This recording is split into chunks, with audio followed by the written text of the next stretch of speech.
Hej allihopa och välkommen till Pengaflödet-podcasten. Mitt namn är Emily. Och mitt namn är Nanna. Vi håller på med fastighetsinvesteringar i Storbritannien.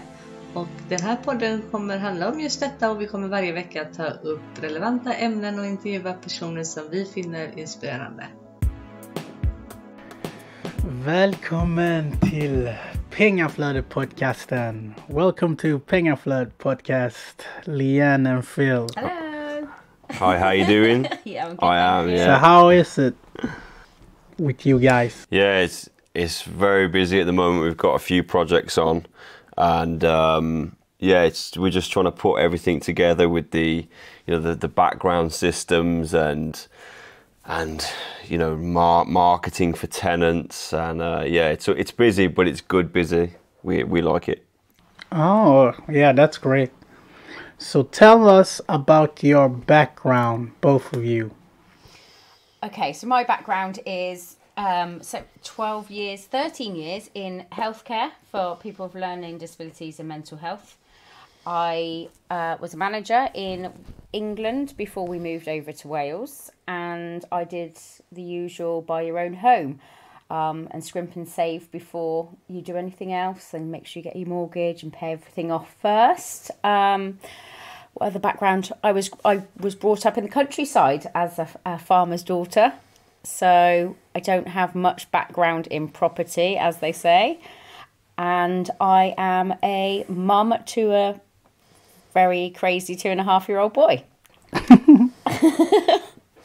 Okay, so my background's a lot different to Leanne's. So I've done a whole host of jobs, from financial crime investigator for a large bank, driving diggers and dumper trucks, site managing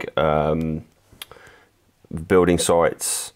I've been a labourer, professional firework displays, call centre, and that's all of the ones I can remember. So yeah, I've had a varied background. The person who got me into property was actually my brother. So my brother got me into property at the age of 14 when he was renovating a property, and I've always had the property bug since then. Okay. Interesting. So how do you two meet? How do you met? So we did the very new thing of we met online. I was on holiday with one of my best friends and we were a little bit bored, so we thought we'd download an app called Lovoo. And I saw Phil and swiped yes. So it was, and then Get in.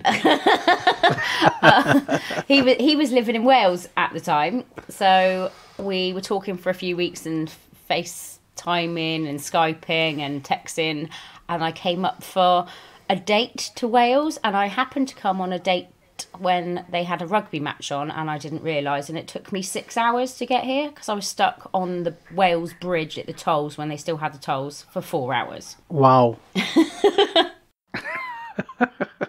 But it must have been worth it. Okay, so how did you started with property?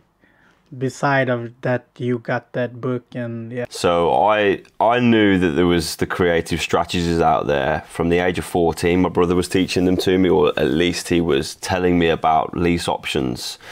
So from the age of 14, I knew about these creative strategies, and when me and Leanne got together, I was telling her about them, and she thought that I was lying, and there was no such way that any landlord or property owner would ever allow you to have a lease option on a property. So I was probably talking to Leanne and telling her about these for about a year and a half, and she just didn't believe me. So I said, okay, you go along to the multiple streams of property income event, and if they can't convince you that I'm telling the truth, then I'll stop talking about it. So the third day of the multiple streams event, Leanne phones me up and says, "What course shall I buy?" So I knew that they'd worked their NLP magic on her, and I knew that I didn't have to try and convince her anymore. I'd only given birth 3 months before this. So it was the first time I'd left Vinny as well. So 4 days is a very long time to leave a 3-month-old baby. So it was quite daunting. But I was sat with somebody who I knew, who I had an instant connection with, and we both signed up for everything at the same time. And we still speak together with each other a lot now. And we both said to each other, we looked at each other and we knew this is something we both had to get into. And I even said to him how sceptical I was, that it was a cult group, and they were just trying to have all my money off of me. But I just knew that it was something then that some of the strategies that they do, I knew I could implement, and I wanted to do it because I've always liked older properties and bringing properties back to life as well. And they showed you that you could do that as well. Okay. Interesting. So you like directly started after the MSOP, right? So after MSOP, we went to masterclass in the November. So we went to MSOP. I went to the MSOP in the September. In the November, we went to the masterclass. Yeah. Which was, we obviously had to take our little boy as well, and the in-laws came, and we got an SA unit up in Peterborough. So we stayed there for the week with them. And then in the January, I started the VIP with Progressive. So I did my Tuesdays with Progressive, and then we went from there. Yeah, I mean, we were living in Bath, just outside Bath at this point, and we had a financial thermostat, and we thought, okay, so we can't afford anything in Bath for an investment property. So we thought, okay, we need to move to Wales, where the prices are, well, at that point it was really easy to pick up a price on the market, a property on the market for about £40,000. So we thought, okay, we've got to move. Leanne didn't want to move. I sort of planted the seed in her head, and then she agreed.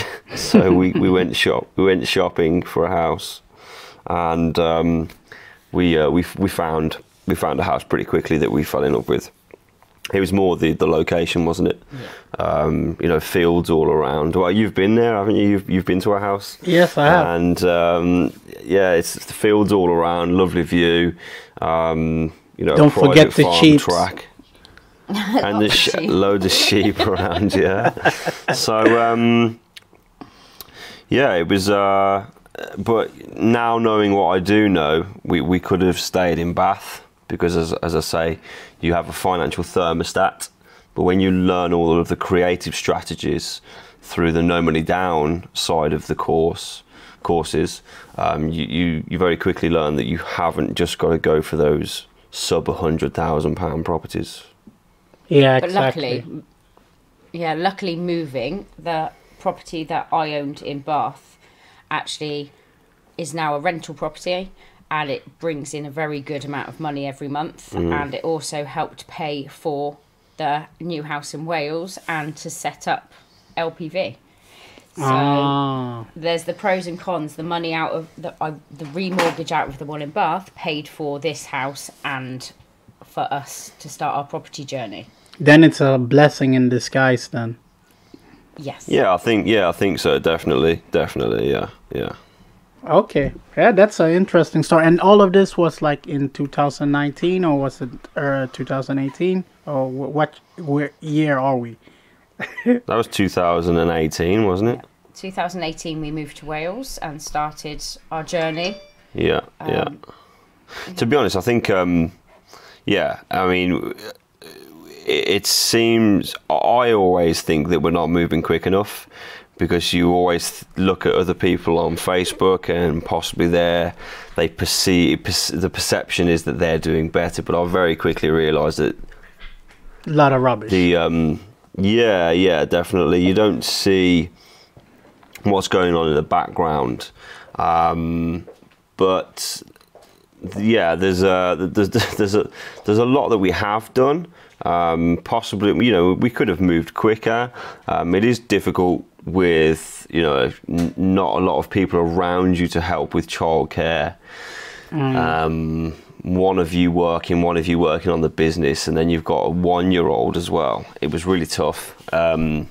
But yeah, you know, we're still pushing forward, and now that I'm on the No Money Down Mastermind with Kevin McDonnell, looking to be a mentor on that with him, things have just rapidly increased. You know, we've got 2 HMOs at the moment going through, and also a lease option on a flat, and you know, I just want to ramp things up this year. Yeah, but I mean, you guys have done really well. I mean, you have a kid and doing this, and for us, like, we find it very inspiration, you know, to like, okay, if they can do it, we can do it, you know what I mean? So like, you guys, you push us. That's why I think when we met at 10X, that's why we clicked, you know, so much, because we're almost in the same situation, even if your son is 1 year older than our daughter. But like the hunger that you both have, like we have as well, hunger. So it's like every time when you're like, oh shit, man. And then you just think about you two guys, like, okay, but they're like in the same situation and they're still striving, and you know, because we all have shit days. Yeah, I find it, I don't know, I find it quite hard to take compliments, because I don't think that I'm anywhere near where I want to be, and I don't think I've done enough. No, you're a bit like me. Yeah, yeah. I'm quite hard on myself. Yeah. I'm quite hard on myself, and I always think that I could be doing more. Yeah, we always do. So, why do you guys source then? So yeah, one of the main reasons why we source is because we view a lot of properties ourselves. We don't want them not to go to waste, but we think other people could have that opportunity to invest in that property and build their portfolio, when that property might not necessarily be for us. So while we're viewing many for ourselves, we can also view for other people at the same time that haven't got the time to go out and as many viewings as we've got time to do, and that we can support them to build their portfolios as well at the same time as building our own. So it works for them and it works for us as well. You know, cash rich and time poor, or possibly they haven't got the level of experience that we have, and it's all about leverage. You know, we like to think that people can leverage us, and we don't just work with any investors. And this is said quite a lot within property, that property is a people business, and you really have got to click with the investors that you work with. Otherwise, the relationship's flawed from day one. You know, I've turned investors down before in the past, just because our values didn't align, and I could see that there was going to be some friction in the future. Fair enough. That was a really good answer from both of you. Okay, so tell me the process from start to end when you source, like, yeah, when you find a deal and etc. for a client. So from start to finish, so from when an investor approaches us, it's usually through social media, or a networking event. And what we like to do first is undertake what we call as a fact find, and it's just a series of questions that we run through with investors to ascertain what they're after from their investment property, what their level of experience is. We just go through so many questions just to get, you know, build. It's not only just to build a picture of what they want to do moving forward, but it's also to build rapport and just to solidify that relationship between investor and sourcer. So that's the first thing that we would do, and then off the back of the fact find, we would then go out and as we're looking for properties, we can then say, okay, this property here is going to be perfect for X investor, and then we can actually it's more of a tailored approach, whereby it's not just, okay, we're just going to send 10 deals out on an email, and all the investors are sitting in our investor list and they're just a number to us. We like to get to know our investors, and we like to understand where they want to go and what their goals are for the future. So, and also on some of the viewings we can carry out when we know maybe that property is perfect for one of our investors. Phil's done it before, where they jump on a Skype call and show the investor around the property while they're there as well. Just some of the investors like to see the properties before they commit as well. And it also cuts down the times of how long the property's on the market for. So if the investor sees it during a Skype call, then they can normally decide pretty quickly whether that's the right property for them as well. Okay. And then after viewings, Phil? Yeah, so obviously, if they do choose to go ahead with the package, it's just all the legalities, and just the contracts. That's fair enough. Then the Swedish audience know about how it goes. Yeah. So what do you think about for the customers when you're sourcing them, like for the client? What do you mean by that? Sorry. So you say you tailor it. So do you go specific, like those criterias, or let's say if the criteria is a bit off, do you then try to convince the client? Oh, okay, yeah. So yeah, we have also got to manage expectations as well at some point, because it would be, if I had a fact find call with an investor and they said, okay, I want £500 per calendar month net profit from a 3-bed terrace house in the valleys. Well, that's not going to happen. You're going to average somewhere in the region of £250 to £300 net profit. So I've got to manage those expectations. And again, if the investor came to me and said, okay, I want to buy 20 properties in a year, and they've got no experience and they're trying to raise JV cash, well, again, I've got to manage that expectation and just say, well, hang on a minute, that is a very, very high number of properties to purchase when you haven't got any cash and you're going to be raising JV finance and you've got no experience. So again, it's just managing those expectations and just presenting them with a slight dose of reality. It's not saying that, don't push forward, but you've also got to have some sort of expectation of the possibilities. Yeah. So what expectation do you have for the client then? So obviously that they're open and transparent with us about their financial situation, that they're not putting themselves financially at risk. So we have, obviously Phil's mentioned previously that we've not gone ahead with some investors because they've actually told us that the way that they're going to finance that doesn't meet with our values, and we don't want our investors to put themselves in a bit of a sticky situation financially just to get maybe their first couple of properties. We want to make sure that they're still going to be able to live the lives that they lead at the moment without putting themselves at risk. Yeah, the investor in question was actually going to raise all the cash on a credit card, and that was all the cash they had, and I just said no.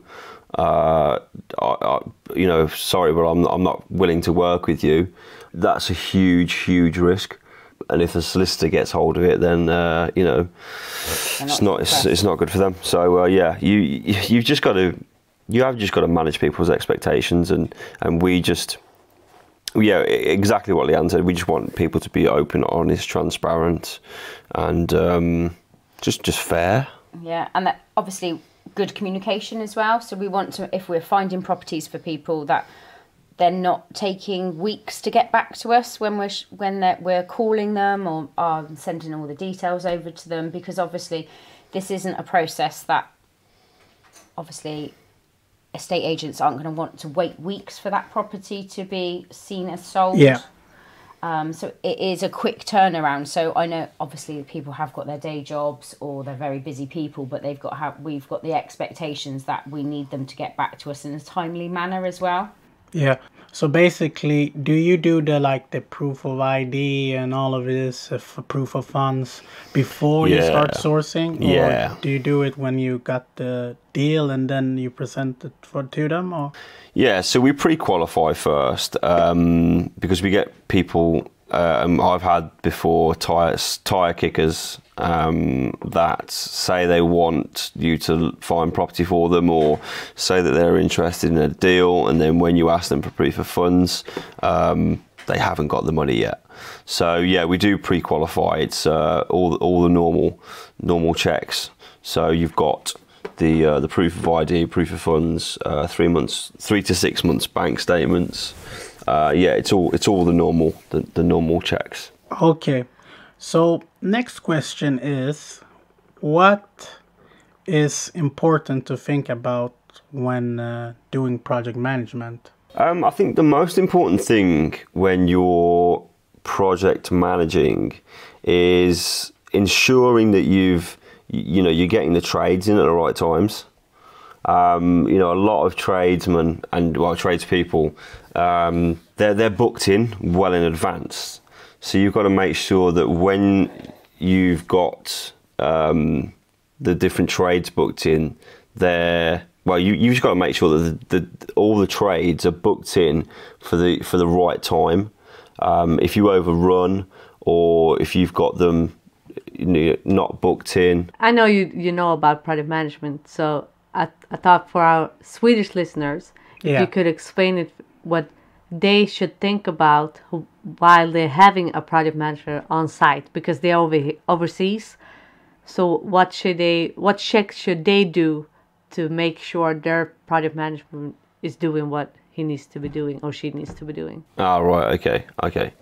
So you're going to want to have the scope of works drawn up, which will have. It's a scope of works. It's just a list of works to be completed on the property refurbishment. You're also going to want to have either weekly or every 2 weeks FaceTime or Skype calls and a walk around of the site to see that things are actually progressing as they are. The other thing which is very important is don't pay your trades up front the whole amount. You're gonna want to split that. So upon a section of completed work, you will then pay a quarter of the money to be paid to the tradesman, and keep going like that. Because if you pay them all up front and they walk away, you've lost a lot of money. Those are the main ones when you're an investor and you've got a project manager on the ground. You've still got to kind of project manage that project manager. Otherwise you could anything could be happening on site, and if you're other side of the world, you wouldn't know what's going on. So just those three things are really, really important. Yeah. So maybe get the list that the project manager had, his list of the works that needed to be doing, and just keep a track that is actually being done. Yeah, definitely. Just book those Skype calls in with the project manager, and just make sure that you're on target. And if you're not on target, you want to know the reason why. And because most things, most projects, you're going to have things that go wrong. Tradesmen not turn up. Deliveries not being on time. Items being out of stock.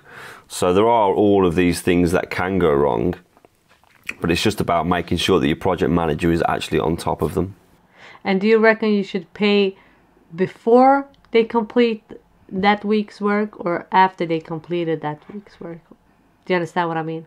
The tradesman. So this is all down as well to how much trust you've got in your trades. I wouldn't think, and I've never come across this, where you're doing a project refurbishment and you pay your trades weekly. It's usually job price. because if you start paying day rate, then it's sloppy. They're going to drag their feet. Of course they will. No, I meant more like if you split. If we say they're gonna do work, they say it's gonna take 8 weeks, and you pay them every week a part of that 8-week salary. Yeah. I mean, yeah, you could do that. Yeah, definitely. Or you could you split it into half now and half. It really depends on the trades. It really does. Yeah, some trades are going to want more money than others in different time frames. Yeah. So tell me about your why. Both of your why, obviously. My why is to obviously have the time to do the things that I want to do when I want to do them, have time with Vinny, and not being tied to the average job. I loved my job, and I'm in the same industry now, but I'm not in such a high pressure job. So my eventual why is to choose what I want to do and when I want to do it. So if I want to mentor somebody, if I want to be a coach, and just find out more financial freedom as well, not having to worry, but also to leave a legacy or leave Vinny enough so that he doesn't have to worry in the future as well. Fair enough. Good answer. Yeah. Good why. Yeah, really good why. And you, Phil? So my why is pretty much the same as Leanne's. I don't like working for anyone. I think I've got a problem with authority. Yes, he has. Every job that I've had, I've kind of scooted along, if you know what I mean. I've under the radar. I've been a really top performer, but I've also been the class clown in every single job, and I just didn't take any job seriously. But I guess my why is, again, Vinny. Just being able to spend as much time as I can with him and just create experiences and memories. I didn't really spend that much time with my dad as a child, and I just don't want Vinny to, not have me around. And also, the financial side of things, because I grew up, old sob story, on a council estate, and but no, grew up on a council estate, didn't have much money, and was told quite a lot of times that no, you can't have X, Y, and Z because we've got no money, and I didn't even go. I think I went abroad once as a child, and I just want Vinny to have all the experiences that I didn't have. And it's just about having the choice and the freedom to do things without constraints. Yeah, definitely. That was a great answer as well. Yeah. Both of you. Mine's a basic one. So, what does the future hold? I think it's a very mixed bag of what the future holds at the moment. So, obviously, we're doing quite a lot of different projects at the moment. I've just done a very large email to an investor for a project which is GDV'd probably for around 8 million. Wow. So that's one of the routes that I'm taking with the sourcing, is because I love grade 2 listed buildings. I love to bring life back to old properties. So my route really is looking more into the sourcing side of things on that side, as well as obviously supporting people to source smaller projects and buy-to-lets, and just your usual buy, refurbish, remortgage projects as well for me, and doing some more public speaking and being more involved with obviously our PPN and training and coaching and supporting other investors as well. I think that's my side of the future, and hopefully not being at work in the next year in the JOB. You should explain for the Swedish audience the PPN Cardiff that you're holding. what it is, and yeah, Yeah. basically, because you both of you just left that thing out. That's really big, isn't it? Yeah, it is. So it is part of Progressive. We are Progressive Property Networking hosts for Cardiff. So we run monthly events for fellow investors where we have keynote speakers, people who are very well known in their industry. So it could be somebody from coaching to LMPG, to somebody who's a mortgage broker, to somebody who is a specialist in HMOs or buy-to-lets, and they come and give as much information to our attendees as possible every month. And we also, that gives people time to network and meet other like-minded people and possibly open up joint venture opportunities for them as well. Am I missing anything? I think you've done it justice, definitely.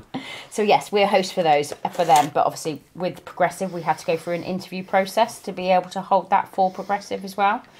And we'll be doing that. We've got the contract with Progressive for the next 2 years. Yeah. As well. Nice.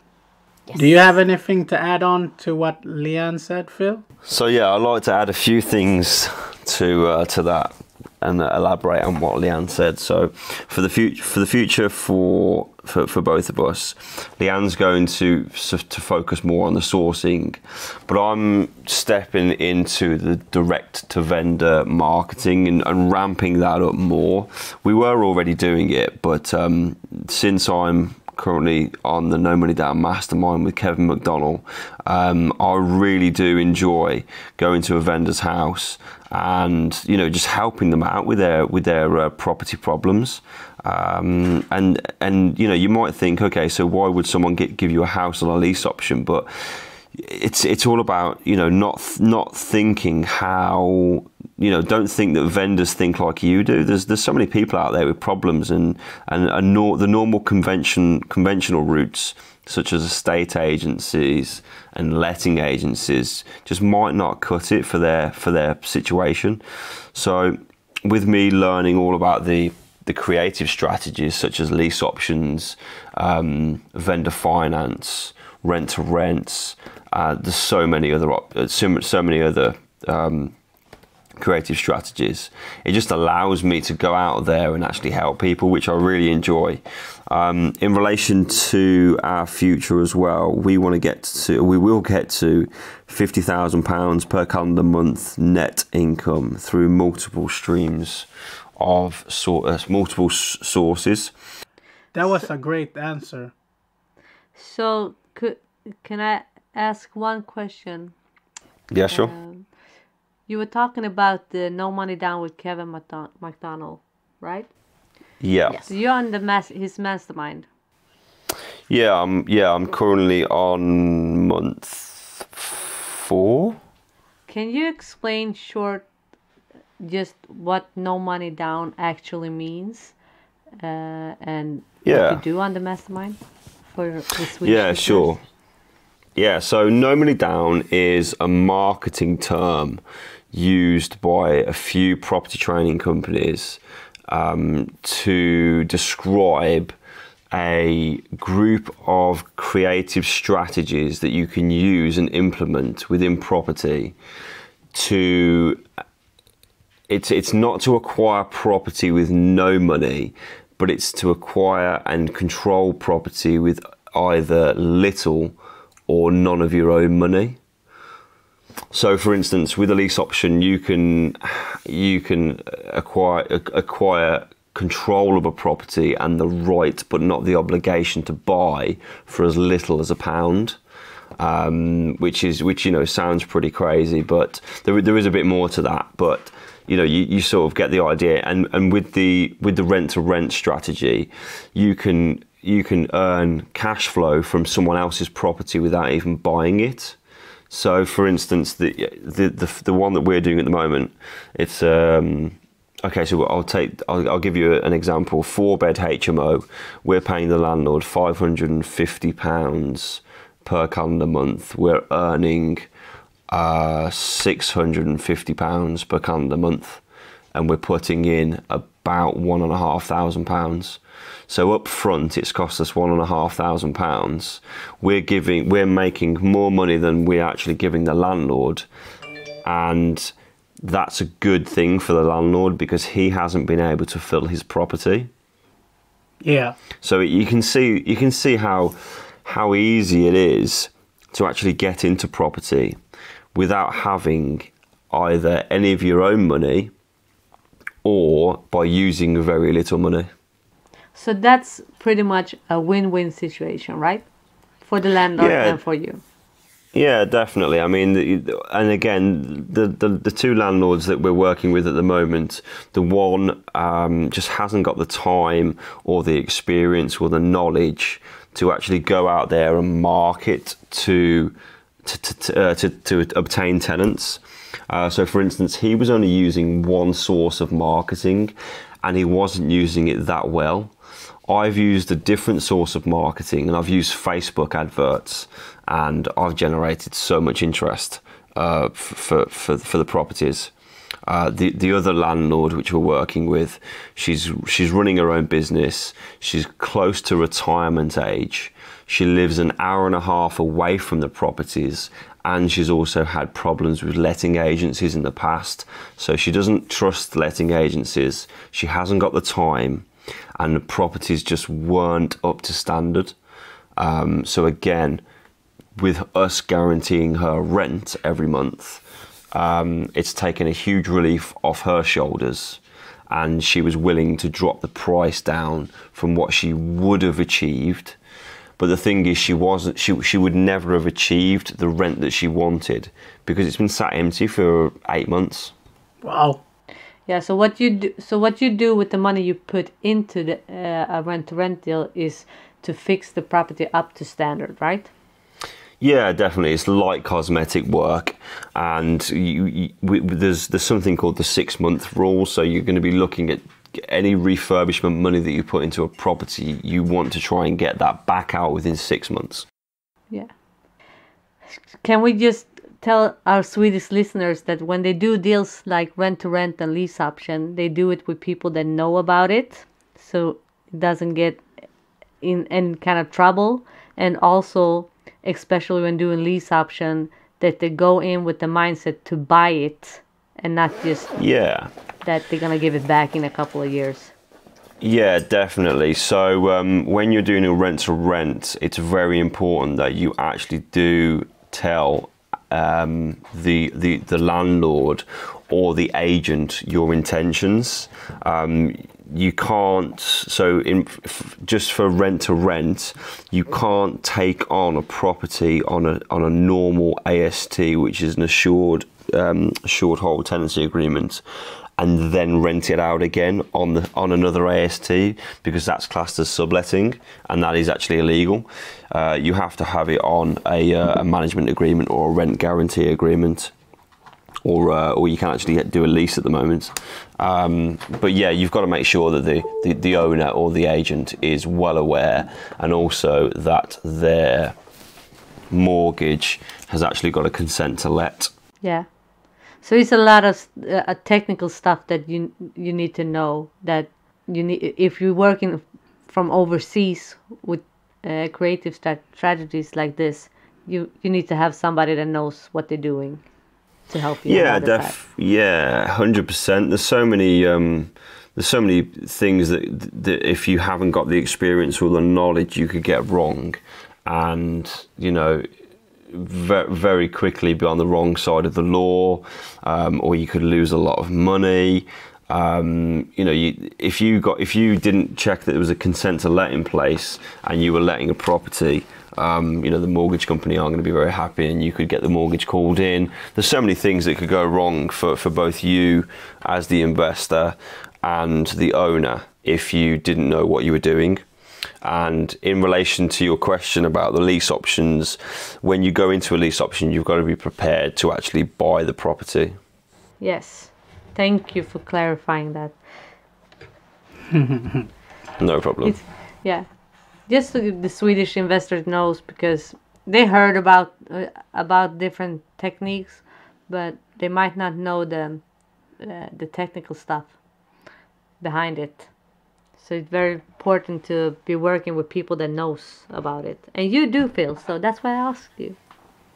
Yeah. I mean, it's not just rent to rent and lease options. There are so many others. There's far too many for one podcast episode, and definitely to be definitely for going into detail as well. Yeah. Yeah. But thank you for that answer. It was a really good one. So no problem. If you could just give someone who is starting out 3 tips, what would that be? Okay. The first tip. Okay, this is a tough one because everyone's got different circumstances. If I was to start out again, what I would do is I would 100% take the No Money Down course to learn about all of the creative strategies. And the reason why is because, let's say you've got a pot of £100,000 to start investing, and you buy 2 properties with that £100,000. Once you've bought the 2 properties for £100,000, and maybe you've refinanced, or maybe you've struggled to refinance, you've then got no money to go forward. But you've not only then got no money, you haven't acquired the knowledge to implement the creative strategies. Yeah. So what I would do is I would definitely get educated on the No Money Down course. And Kevin McDonald's book, obviously. And reading Kevin McDonald's book to get you up there, because everyone starts off with a pot of money and it goes very quickly. So you then end up going back and learning all of the creative strategies. So you might as well learn them first. Yeah. That's one tip. Another tip would be systemize your business from the start, because it's very hard to go back and systemize when you're halfway through, when you're a year into your journey. So I definitely systemize your business from the start. And another tip, network as much as possible. Yeah, definitely agree. 3 good tips, really good ones. Yeah. What do you say, Leanne? I would also say follow as many groups as possible on Facebook. Some of them are negative, but you can learn quite a lot from Facebook. Obviously, the progressive property community is fantastic. But you can make good contacts as well, and try and continue to make good contacts. Even if you can't get to networking events, you can have great conversations with people on Facebook or LinkedIn. And there is people out there that are willing to help you along your journey that aren't going to ask to be paid. What other tips? I've got another tip. Oh, here we go. I've got another tip. Become prolific. You already used your 3. No. I'm just kidding. Okay, you've used your 3. Go away. Go for it. Become prolific on Facebook. You need to be seen in as many groups as possible, and so that when you walk into a networking room, everyone knows you. Yeah. And you attract investors from that as well, and you get your name out there, you get your brand out there, you promote your business, and it just brings you more leads and opportunities. Definitely. Spot on. Leanne, did you have any more? Because he stole your spotlight. He did, didn't he? He always says that. I think my tips would probably be quite different, because my journey's been very different to Phil's. Phil's been a stay-at-home dad, so he's had time to be prolific on Facebook because he can just sit on the phone. It's not like that at all. So obviously I changed my job roles. So I wouldn't say it was a tip, but it may be something that people need to think about that are in very high-powered jobs. I think if this is the route that they want to go down and they want to be very hands-on with investing, it might be... My job was 70 plus hours a week, and it was very stressful, and I was coming home and I was still on call and I was still working at night, so I never got any work done. Even though I was going to progressive, it it got pushed to one side quite a lot. I would say if you can look at changing your job, change your job. I've just changed twice in the last year. So I went from 5 days a week, 70 plus hours a week being on call, to working night shifts, because it gave me time during the day to be with Vinny and do property things, but it also gave me time at night to do property because of the job role that I was in. So it meant I had some time to do some reading, direct to vendor letters, that type of thing. And then I've just changed again now so that I'm only working 3 shifts a week, and it means I get 4 whole days off. So depending on their salary, is it something that they could look at even reducing their hours just to free up a little bit of time? Maybe cut back on the necessities. So we've done that over the last couple of years. Not the necessities, but things that aren't necessary. So we've cut back on things that were a bit of a luxury. Yeah, no more caviar. Yeah, No more. smoked This is sour. Oh, man, I can't even say it. You can't even say your drink, Phil. Dom Perignon does not come out the taps anymore. Yeah. Yeah. So I think sometimes you just have to take a bit of what do they say?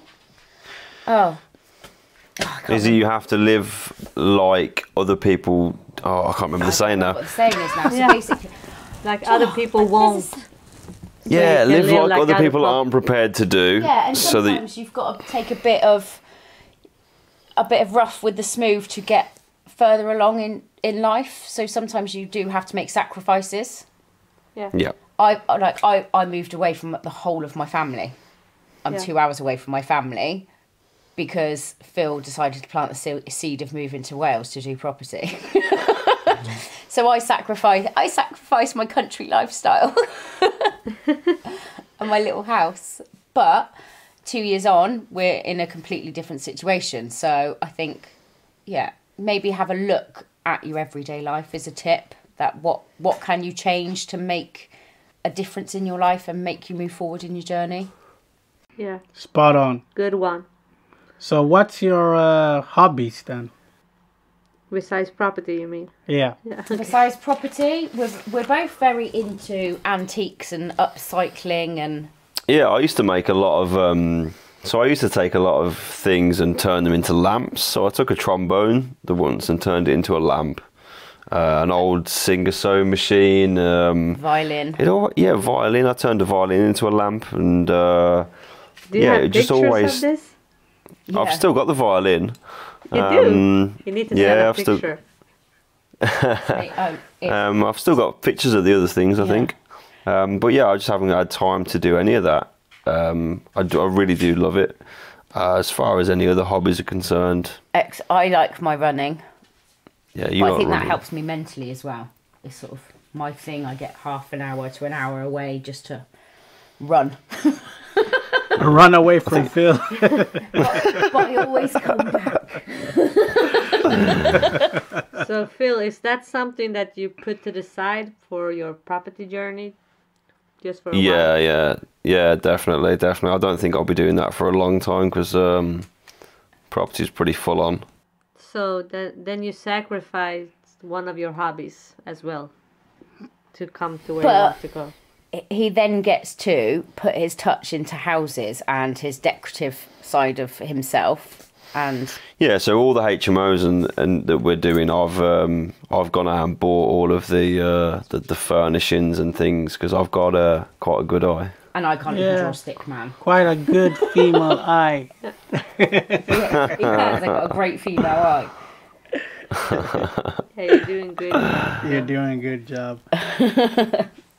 So, favorite movie, favorite series, and book. Favorite book. Yeah. Yeah. He wants to know your favorite movie, series, and book, but not that in property, right? You can do both. Okay. Mine's not property. Mine is, my favourite film is White House Down with Channing Tatum. Yeah, I understand. Okay. Surprise. I can watch that film over and over and over again. I I've thought watched you were it- I've going watched to it so say many times. Magic Mike or something. Oh, I do love Magic Mike as well. Oh dear me. You've got to have a bit of you time, haven't you? It can't all be property related. Good answers. And my favourite series, I've got two. No, you allowed one. Sorry. Okay. I like anything NCIS or Law and Order. Yeah. Like So criminal. Emily. Yeah, I watched those too. Yeah. Anything criminal, murder, mystery. You wait until she shows you the books. Okay, and the So books? my books, you probably don't want to see my book collection. 50 Shades of Grey is upstairs. I've got the whole lot of 50 Shades. And a lady called Sylvia Day, she does the same kind of thing. But she's got about 40 books out. I'm very into those. Yeah, this is, Whoa. Right, let's move on to me now. Yeah, Briefly. it's better. I think things like that take your mind away from the everyday life. Yeah, I understand what And you you mean by get that. you switch off and it's That's what I tell Nana too when I watch some of the series. It's just to get my mind off of stuff. exactly, it's your shut off downtime. Yeah. Yeah.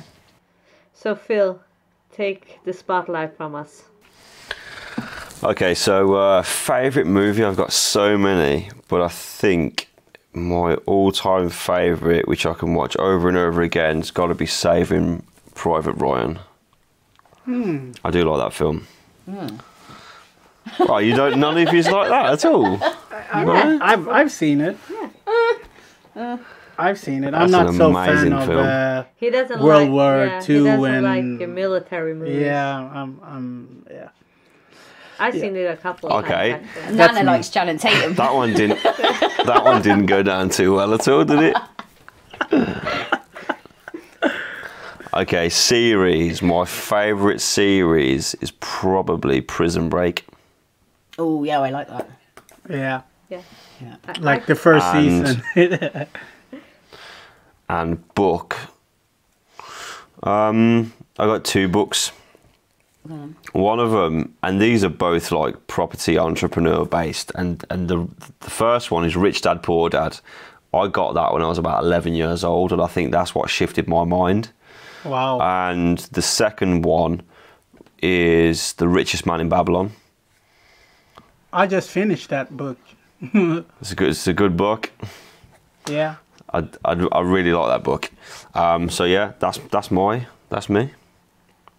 I've just stuck Rich Dad Poor Dad in my bag for work. Actually, I snuck it in there without Phil knowing. Because the book's so old, I thought he'd tell me I wasn't allowed to put it in my bag. It's not that old. I've had it a long time. So guys, do you have any question for us then? When are you coming over? Yeah, when are you soon next as- over? As soon as possible. Yeah, as soon as possible. No, When but are you going to help me come and paint this HMO? Yeah. Well, about that, no, we'll leave that to you. You're great at it. yeah, you have that eye. You have the eye, yeah, exactly. You have the eye for it. No, but we want to come over as soon as possible. But yeah, life. So what's next for you guys? Yeah, should you? What's next for us? Getting the cash flow up so Nana can stop his job. That's the first goal we have for this year. You need to stop working for EasyJet. Easy.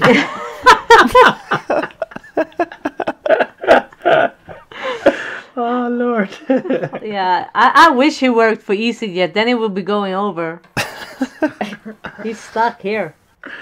No, but that is the first goal, is to get him out of his job so he can go over more Yeah. and build up even more cash flow. Yeah, because I think that we can speed up things if we are there on site and like being with people like you guys and doing this actual stuff, you know, as well. Yeah. So the cash flow we're gonna get by doing rent-to-rent, HMOs, Yeah. Yeah. yeah, JVs, because we're over here. So we need to do JVs with great Yep. people. Yeah. And then we're gonna do some buy-to-lets Yeah. to get some cash flow from that too, and build a ground with those Yeah. money. But like you said, Phil, what you explained with if you have 100 grand, how do you place it to get most out of it? Yeah. Yeah, So yeah. we have the same mindset as you. So we're doing rent to rent and also buy-to-lets on the side. Yeah. The cash flow that generates from the rent to rent get put into the buy to lets. So it will like go like a wheel all the time. So that's our strategy. So and basically the rent to rent will then pay for the assets that we hold. Basically, I think the same plan as we've got as well. Yeah, definitely. Just generate. Generate cash to buy assets. Yeah. Yeah. It's really simple, you know, especially when you have like people like Kevin, like he's like showing the map. You should just like Follow it. follow it, you know. Just do So what he says. it's so simple, but some people don't like to. They like to Make their own way. their own way or prove people wrong.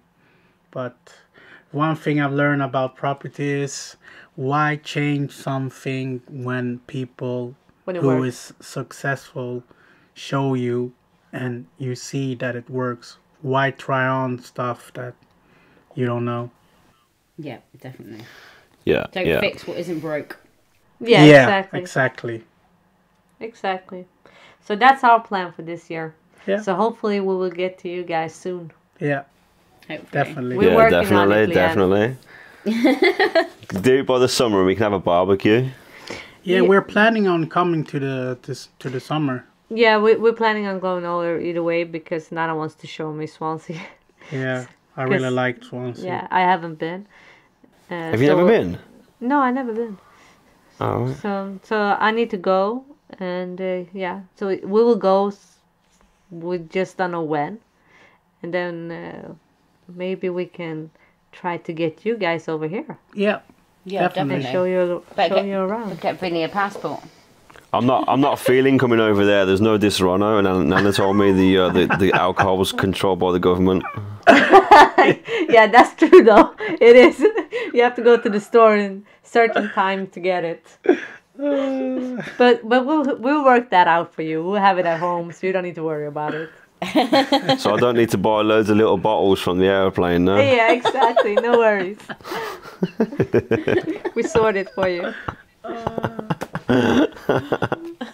Okay then, Phil and Leanne, thank you very much for being on Pengaflöd podcast, and try to say Pengaflöd podcast. Pengaflöd podcast. Was that right? Yeah, that's you doing right. Okay then, people, Thank you very much. thank you, and don't be stressed. Invest